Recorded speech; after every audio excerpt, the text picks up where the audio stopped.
Hi, in today's training session, I would be explaining the clauses from clause number 15 to clause number 23. Clause number 15, Speakers List. A speakers list is automatically opened and remains open throughout the committee session until and unless the committee enters into a moderated caucus or an unmoderated caucus. But before that, what is a speakers list? A speakers list is a list of all delegates who are a part of the committee, wherein every delegate gets 1.5 minutes to come at the dais and explain about their country's stand on the given agenda at hand. A speakers list is a speakers list always takes place in an alphabetical order, and all the delegates have to compulsorily give a speech in the speakers list. A speakers list is something that takes place after the agenda for the committee has been set up, and as soon as the agenda is set, the speakers list is started.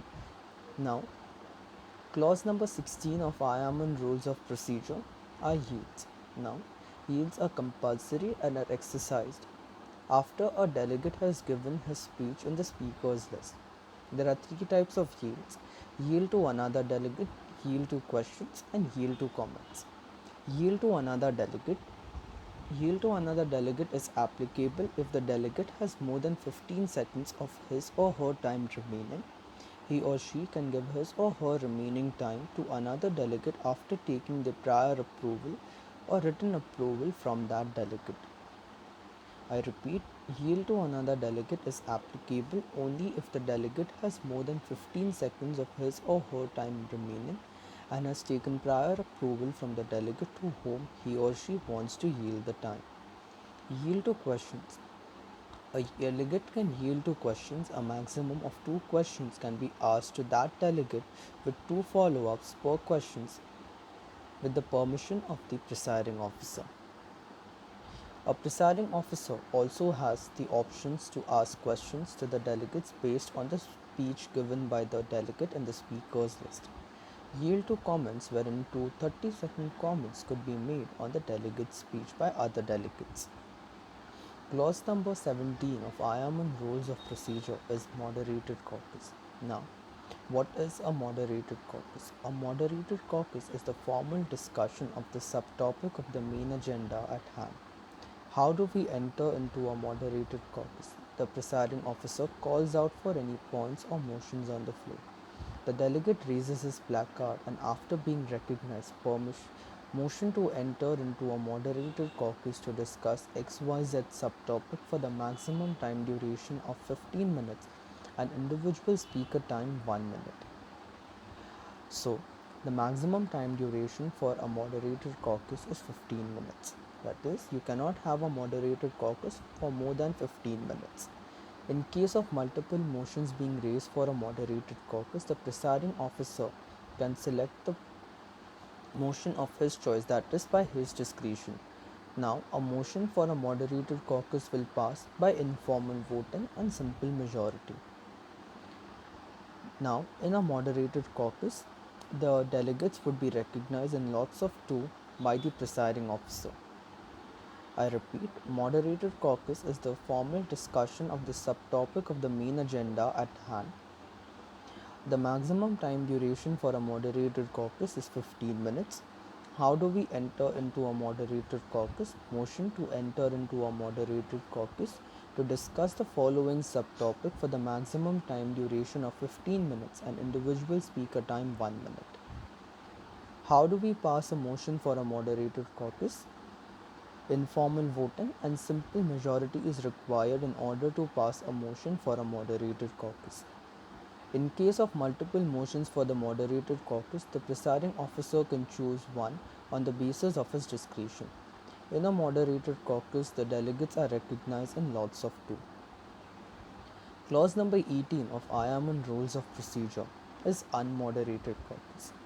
Unmoderated caucus is an informal form of debate and is raised when the committee feels the need to discuss or decide upon an issue in an informal manner. It is provided in the procedure for the delegates to lobby and prepare paperwork documents. Now, Unmoderated caucus is raised for two main reasons: lobbying, wherein the delegates form blocks with other delegates, and preparing paperwork which comprises of your working papers, resolutions, or declarations. The maximum time duration of an unmoderated caucus is 15 plus 5 minutes. 15 minutes when the delegate has raised the motion for discussing or preparing a working paper or for lobbying, but it can be only be introduced for 20 minutes, that is 15 plus 5 minutes, when the delegates are preparing a resolution. Now, how do we enter into an unmoderated caucus? Motion to enter into an unmoderated caucus for the purpose either lobbying or preparing paperwork which comprises of your working paper or declaration or resolution for the maximum time duration of 15 minutes. That's about an unmoderated caucus. Proceeding further with clause number 19 of I.I.M.U.N rules of procedure, points. Now, there are 5 types of points which can be exercised by the delegates throughout the course of debate. The 5 points in order of recognition or disruption are as follows. Point of personal privilege. This is the only point which can interrupt a speaker during his or her speech. It is the most disruptive point. It is raised when a delegate cannot hear another speaker or is experiencing any kind of physical or mental discomfort inside the committee room and wish to be excused. Point of information can be used by a delegate to point out factual inaccuracy in a delegate's speech. The accepted sources of documentation are Reuters, Amnesty International, government websites, and any other credible source approved by the presiding officer. Point number 3. Point of clarification. Point of clarification can be used by a delegate to clarify a statement made by him or her in his speech. Now, point of clarification is raised when a delegate has a question or would like a clarification from the delegate who has just spoken. The question can have 2 follow-ups and this requires an approval from the presiding officer. Point of order. This point is used to point out the procedural inconsistency during the committee sessions by any delegate, that is deviation from rules of procedure. Point number 5. Point of parliamentary inquiry. This is exercised when a delegate wants to know anything about the rules of procedure from the presiding officer. I repeat, the 5 points in order of disruption are as follows: point of personal privilege, point of information, point of clarification, point of order, and point of parliamentary inquiry. Proceeding further with clause number 20 of I.I.M.U.N rules of procedure, that is working papers. Now, working papers are the paperwork which has the committee's views on a particular subtopic of the main agenda at hand. The working papers provide a direction to the committee, and working papers contain all the solutions to the subtopics that have been discussed in a moderated caucus. Now, your working paper has a specific format which is given in Annexure 1B of I.I.M.U.N rules of procedure. A working paper has one author but does not require any signatories.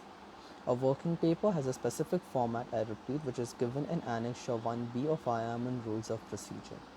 Before introduction to the committee, a working paper needs to be approved by the presiding officer. A working paper needs simple majority to be introduced on the floor of the committee, and voting can be carried on in an informal manner. In case of multiple working papers being presented, the presiding officer can choose one on the basis of his discretion. Now, a working paper which is passed needs to be compulsorily incorporated in a resolution. The voting on the working paper can be done in an informal manner. I repeat, the format for a working paper is given in Annexure 1B of I.I.M.U.N rules of procedure.